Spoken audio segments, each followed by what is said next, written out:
In the prosperous town of Umudike, there lived a young woman named Ifeoma. She was known far and wide for her beauty. Her laughter could brighten a room, and her grace made many men dream of winning her hand. But Ifeoma had one flaw. She valued wealth above all else. She refused every suitor who came to her door unless they were rich, powerful, or carried gifts worthy of her pride. Her mother often warned her, "A good heart is worth more than gold." But Ifeoma would laugh. Love does not feed a woman, wealth does. Years passed, and though many sought her hand, none met her impossible standard. Then one evening, as the market was closing, a stranger arrived in town. He was tall, elegant, and dressed in fine robes. He rode a white horse and carried himself like royalty. His name was Obasi. Within days, he became the talk of the town. He bought expensive gifts for the elders, donated food to the poor, and built a new well for the village.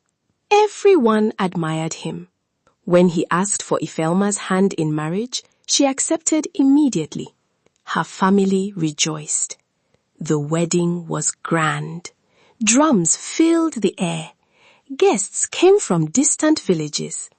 Ifeoma wore silk and gold, certain she had secured the life she deserved.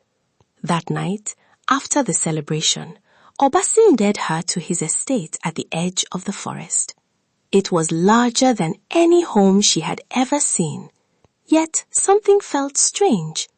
No servants, no sounds, only silence. When they entered the grand chamber, Obasi locked the door. Then he turned to her. "There is one promise you must keep," he said. "No matter what you see tonight, you must not scream." Fear crept into Ifeoma's chest. Before she could speak, Obasi smiled. Then, slowly, he removed his human face. It peeled away like cloth.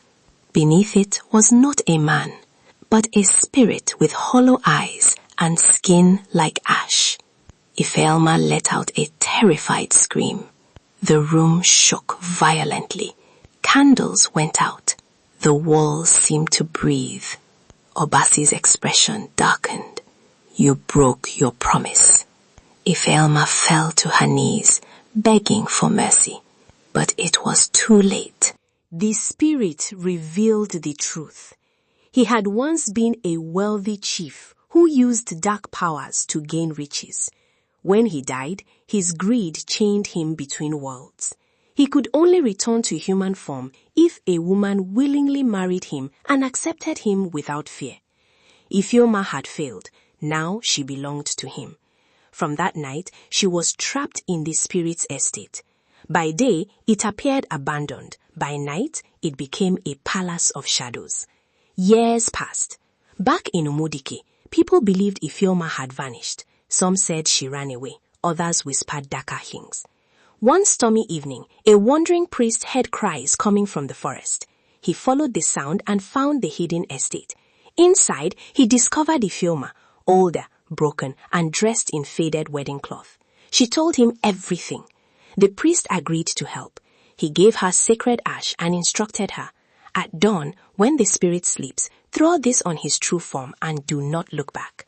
The next morning, she did exactly as told. The moment the ash touched him, Obasi screamed. The palace began to collapse. Ifeoma ran. Behind her, the spirit roared her name, but she did not turn.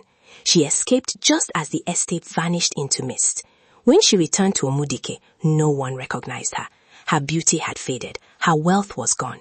She lived the rest of her life in humility, helping others and warning young women of the dangers of greed. And the elders would always say, "Not every shining face hides a human soul, and wealth gained without wisdom can lead straight into darkness." If you like this story, please like and follow for more stories. Love you all.